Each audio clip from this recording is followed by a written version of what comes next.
Hola amigos, ¿cómo están? Muy buenas noches, bienvenidos a las noticias de este 30 de junio, hoy Día del Ejército, un día que marca la mitad del año también. Se nos fue el primer semestre de este 2022 y viene un nuevo semestre, María René. Luis, muy buenas noches, amigos televidentes, como siempre, un verdadero gusto y como lo decía Luis, hoy celebrando pues un día muy importante para Guatemala. Nosotros tenemos muchísima información durante esta hora y por supuesto iniciamos con nuestros titulares.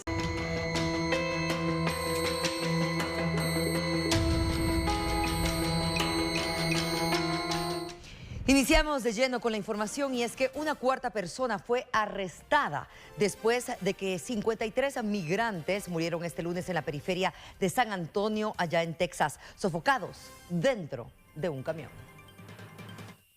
Una persona más fue arrestada y acusada por la tragedia del camión de San Antonio, calificada como el incidente de contrabando de personas más mortífero en la historia de Estados Unidos. Hasta ahora son 4 los sospechosos, entre ellos Cristian Martínez, de 28 años, acusado de conspiración para transportar indocumentados, y el conductor del camión, Homero Zamorano Jr., de 45 años, quien tiene un extenso historial criminal que se remonta a la década de 1990. Ante una corte distrital, Homero Zamorano, el conductor del tráiler, escuchó los cargos levantados por parte del Departamento de Justicia y relacionados con tráfico humano que llevaron a la muerte de los 53 migrantes. Si son declarados culpables, los dos podrían enfrentar cadena perpetua o la pena de muerte.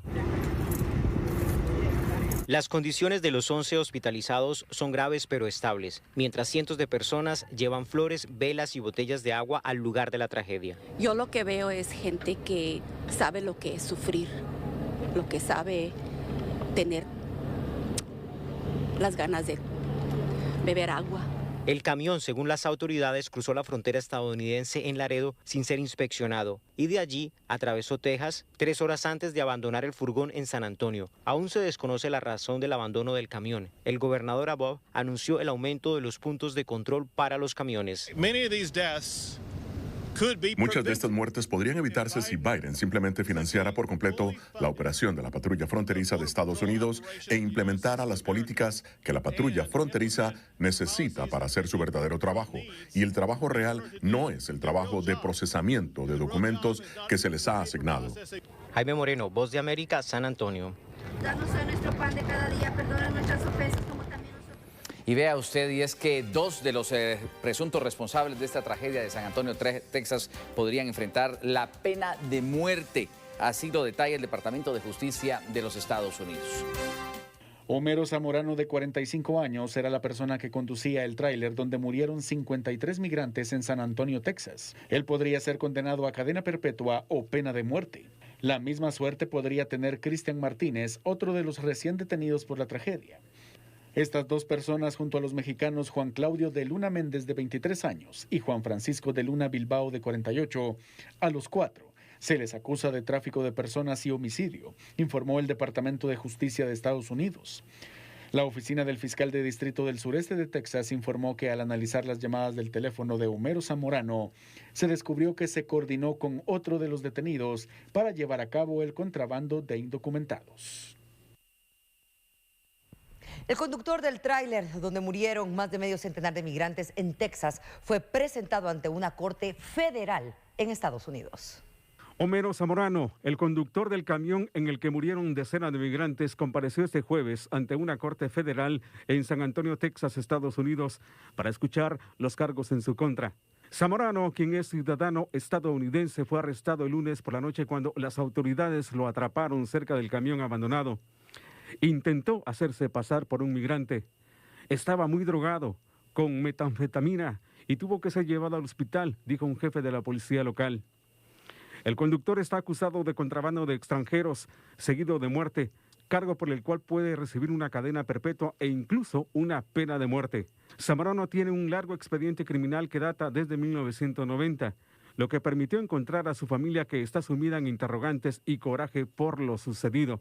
La madre del sospechoso dijo que ella sabía que su hijo andaba en malos pasos, pero no a nivel de tráfico de inmigrantes indocumentados. Siempre le decía: a mí no me traigas a tu gente a donde yo vivo. Lo que hagas, ese es tu problema. Si te encierran, no me andes buscando, y si me buscas, nada más para avisarme dónde estás, expresó su progenitora. Zamorano, a decir de su mamá, tenía una vida nómada. No tenía un lugar fijo de vivienda. A veces estaba en Florida, en Nueva York, New Jersey o Houston o en Pasadena. Zamorano ahora enfrenta cargos federales de tráfico de inmigrantes indocumentados que terminaron en muerte. Y por medio de un comunicado, la Cancillería guatemalteca dio a conocer los nombres de los 7 connacionales fallecidos en esa tragedia. El 29 de junio, la Cancillería informó de 7 supuestos guatemaltecos entre las víctimas del caso de San Antonio, Texas, según datos proporcionados por el gobierno de Estados Unidos. Uno de ellos figuraba en el listado de Guatemala y en el de México. Este jueves, por medio de cotejo de huellas dactilares, se confirmó que en realidad se trataba de un ciudadano mexicano. Asimismo, la Red Consular de Guatemala en Estados Unidos fue informada sobre el deceso de 2 presuntas guatemaltecas más, ambas originarias de San Marcos, de 21 y 23 años.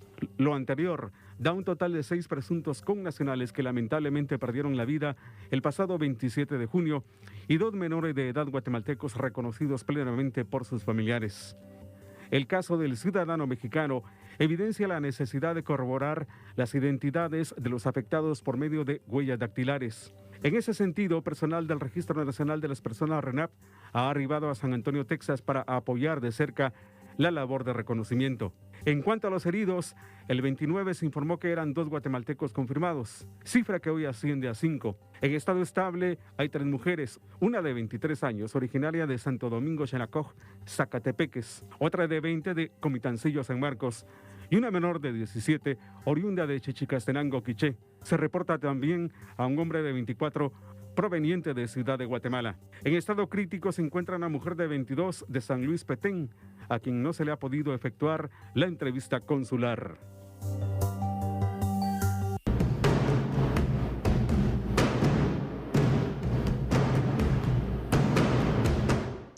Otro grupo de inmigrantes perdió la vida con un camión de carga durante una persecución policial en Texas.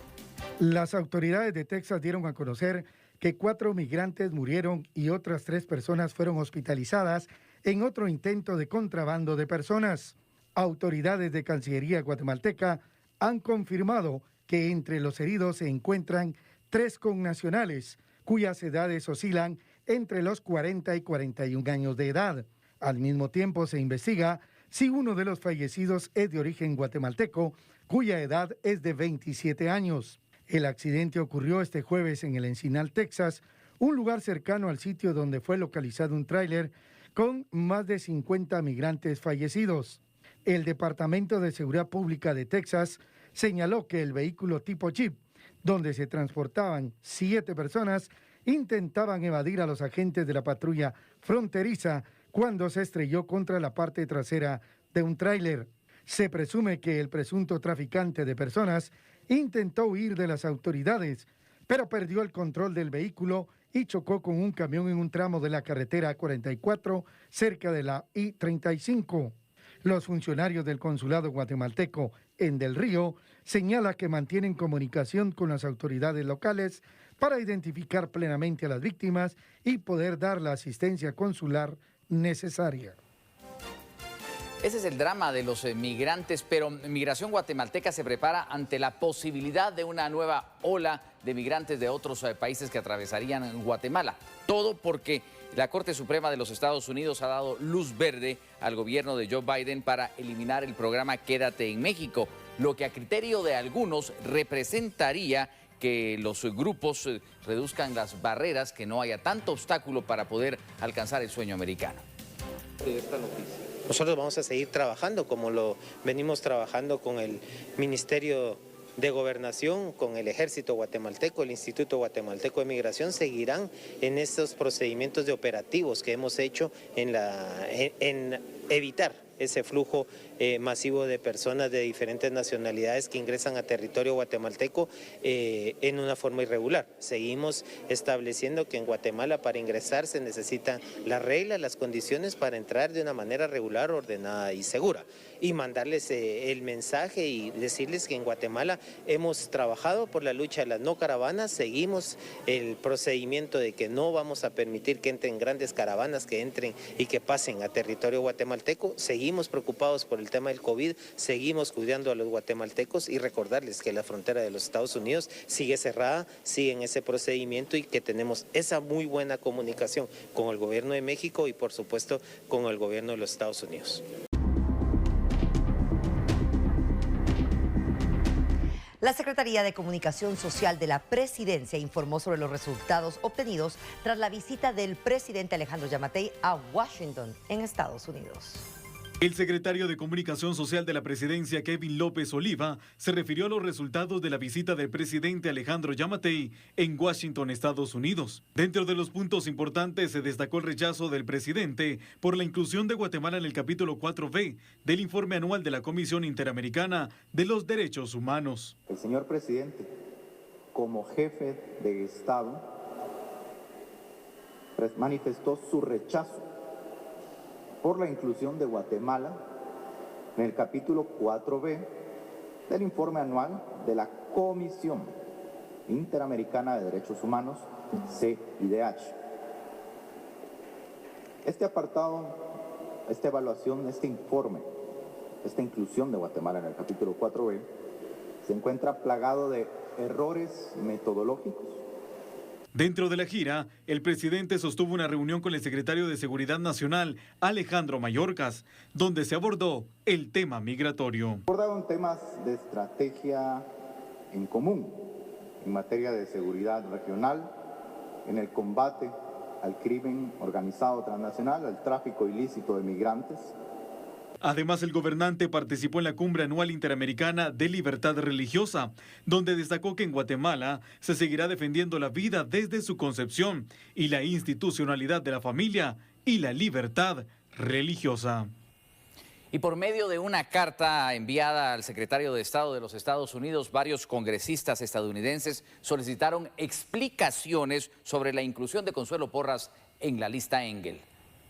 Los congresistas Ken Buck, Rick Crockford y María Elvira Salazar envían una carta dirigida al secretario de Estado de los Estados Unidos, Anthony Blinken, en donde solicitan información en cuanto a las sanciones impuestas contra la fiscal general de Guatemala, María Consuelo Porras, indicando que el sancionar a autoridades nunca debería ser aplicado de manera arbitraria.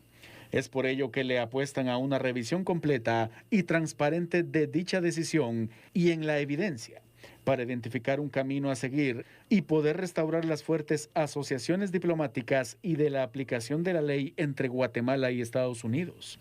En la carta dirigida a Blinken, se resalta que en los últimos años, Guatemala se ha convertido en un socio clave del país norteamericano, desde las reformas anticorrupción y buena gobernanza hasta asociarse con Estados Unidos en cuanto a la migración ilegal y la lucha contra el narcotráfico, situación posicionan a Guatemala como un socio clave. Además, la solicitud indica que, antes de la inclusión de Consuelo Porras a la lista Engel, ella había sido públicamente reconocida por el Departamento de Justicia y la Administración para el Control de Drogas por su ayuda a las agencias de seguridad de Estados Unidos, además de la eliminación de inmunidad a numerosos funcionarios del gobierno de Guatemala, transparencia y la rendición de cuentas. Es por ello que los congresistas ven las acciones del Departamento de Estado envueltas en una percepción que muestran que la inclusión de la fiscal general de Guatemala a la lista se encuentra motivada por un resentimiento político. Ante dicha información, los congresistas solicitan en la carta respuestas a las siguientes interrogantes. ¿Qué pasos, si existen algunos, tomó el Departamento de Estado para resolver o desactivar esta situación antes de imponer sanciones sobre la señora Porras? Proporcione cualquier documentación relacionada a los pasos tomados por el departamento. ¿Qué preocupaciones surgieron por cualquier funcionario o exfuncionario o miembro dentro del organismo ejecutivo y sus varios departamentos u organizaciones externas pidiendo que las sanciones o medidas punitivas fueran aplicadas a la señora Porras? ¿Qué consideraciones ha hecho el departamento sobre el coste de oportunidad de la ruptura de la colaboración de Estados Unidos con el Ministerio Público guatemalteco al sancionar a la señora Porras? ¿Cuál es la evidencia de corrupción, la cual fue usada para sustanciar la designación de la señora Porras como un actor corrupto? Por último, se resalta que al sancionar a un socio prominente y clave sin publicar evidencia compilada que respalde las afirmaciones hechas contra ella, el Departamento de Estado ha creado para sí mismo la imagen misma a la que ha querido enfrentarse en el Triángulo Norte, debido a que no se ha presentado evidencia contundente que respalde su caso contra la señora Consuelo Porras.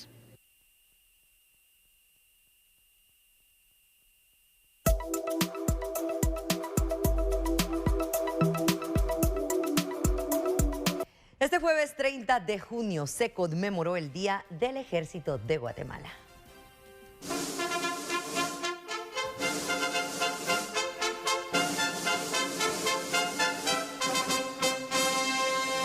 Soy soldado, patriota y valiente.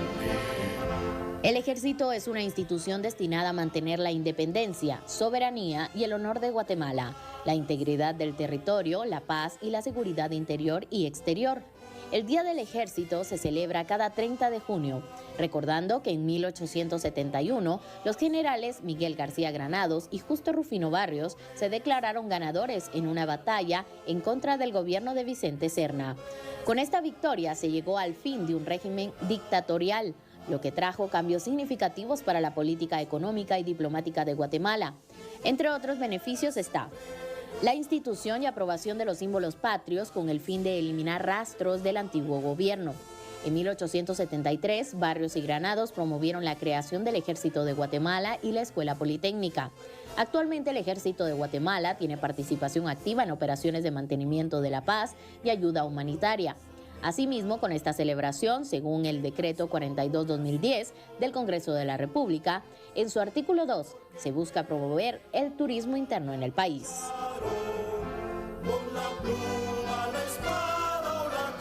Y precisamente el asueto de hoy, 30 de junio, se ha trasladado hacia el próximo lunes 4 de julio debido a la ley del fomento al turismo interno.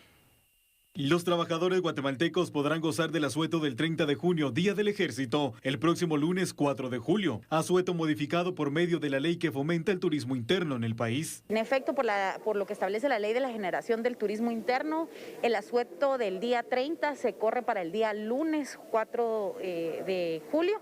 Y se les hace conocimiento a todas las empresas que así es el asueto, que no se goza en otro día, sino que tiene que ser el día lunes el que se debe gozar, tanto la iniciativa privada como la iniciativa pública. El Ministerio de Trabajo y Previsión Social dijo que de no cumplirse con este asueto, se iniciaría una serie de inspecciones. Además, recordó que los trabajadores pueden denunciar el incumplimiento. La Inspección General de Trabajo que verifique el incumplimiento y a toda la población siempre para que tenga denuncias, no solo en temas de Ministerio de Trabajo, inspección y esa parte, y sino también las denuncias que puedan tener sobre temas de movilidad laboral, pues lo pueden hacer al 1511 del Ministerio de Trabajo para poder denunciar algún derecho que se le esté violando en temas laborales. Según la ley de fomento al turismo interno, son 3 los asuetos que pueden ser modificados a fin de semana largo. Este año serán 2 los asuetos que propiciarán que los guatemaltecos gocen de un descanso prolongado. El primero es el 30 de junio, que se corre al 4 de julio, y el segundo es el 15 de agosto, que esta vez no se modificará, pues cae en día lunes, por lo que se queda de esa manera, siendo también uno de los fines de semana largos para algunos trabajadores guatemaltecos. Un juez penal resolvió cerrar el caso de la magistrada separada del cargo de la Corte Suprema de Justicia, Blanca Stalin. En el juzgado 10º penal, el juez Víctor Cruz resolvió sobreseer, es decir, cerrar el proceso de Blanca Aida Stalin Dávila por los delitos de tráfico de influencias y resistencia con agravación específica.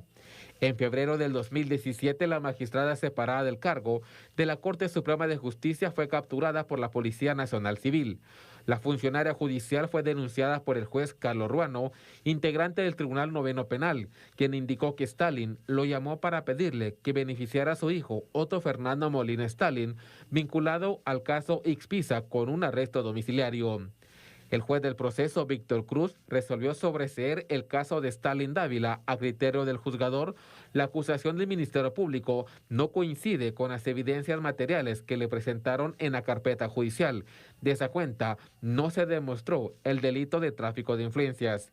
Y respecto al delito de resistencia con agravación, Cruz señaló que la magistrada se opuso al arresto policial, porque consideró que sufría una persecución en su contra. El Ministerio Público tiene hasta el martes 5 de julio para impugnar la resolución de Víctor Cruz. Si no lo hace, el fallo quedará en firme y Blanca Stalin podrá recuperar su puesto en el Palacio de Justicia. Vamos con más información nacional de interés. Durante una citación realizada en el Congreso de la República, el subsecretario de la CONRED explicó los riesgos que se mantienen en el kilómetro 24 de la ruta interamericana. Además, se refirió al trabajo que se mantiene también en el socavamiento del kilómetro 15, salida al Pacífico. A pesar de que se abrió el paso en los 4 carriles del kilómetro 24 de la ruta interamericana, el subsecretario de la CONRED, Walter Monroy, advirtió de los riesgos que persisten en el sector del derrumbe, tomando en cuenta la sobresaturación del agua en la montaña y tomando en cuenta la depresión tropical que está por ingresar en los próximos días. Kilómetro 24 se entregó el último informe la semana pasada al Ministerio de Comunicaciones.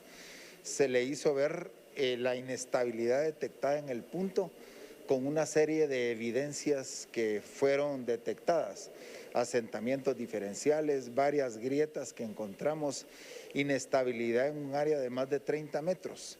Esto es un indicativo que la alta saturación ha jugado un tema muy importante que ha sido el detonante para que este flujo de material cayera en la oportunidad que ustedes ya conocen.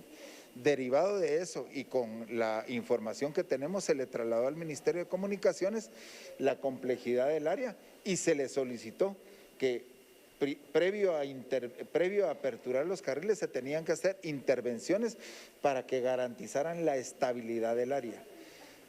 Entendemos y comprendemos la presión, pero definitivamente no podemos permitir que se exponga a los usuarios de esa carretera, que derivado de las saturaciones que tenemos y lo que viene para el fin de semana, expongamos la vida de algún guatemalteco. Por eso es que es importante, previo a aperturar de una forma normal, estabilizar el área.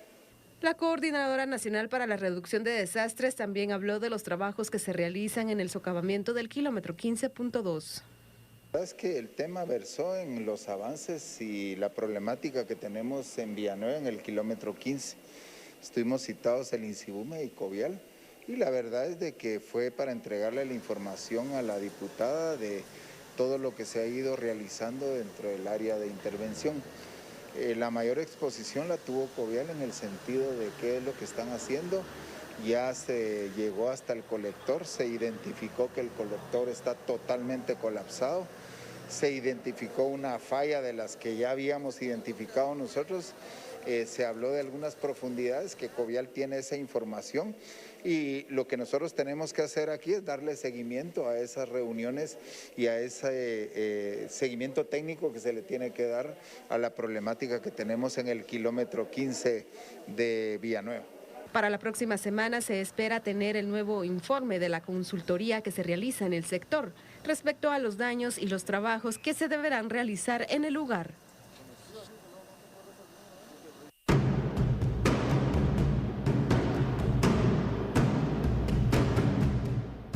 A partir de este viernes, las facturas de papel llenadas a mano pierden vigencia. La SAT aceptará únicamente las electrónicas, así que por favor, haz un llamado a toda la población. Las facturas de papel llenadas a mano llegaron a... Y bien, llega el momento de agradecerles a todos el favor de su atención. Lo dijimos al principio, lo recalcamos al final, llegamos justo a la mitad del año, se nos van 6 meses de este 2022 y ojalá que todo lo que venga pues sea pues de buenos momentos, de grandes éxitos y que haya buenos recuerdos de lo que ya ha pasado también en este medio año, María René. Luis, así es, que agarremos la oportunidad que tenemos ahora de estos últimos 6 meses de hacerlo de verdad como guatemaltecos unidos y demás y que vengan mejores tiempos para nuestro país, hablando en todos los ámbitos, Luis. La verdad, eso es lo que esperamos y tenemos suerte, la verdad, de poder ahora recorrer juntos de la mano de usted todas las noches los próximos 6 meses del año. Con permiso, buenas noches y hasta mañana.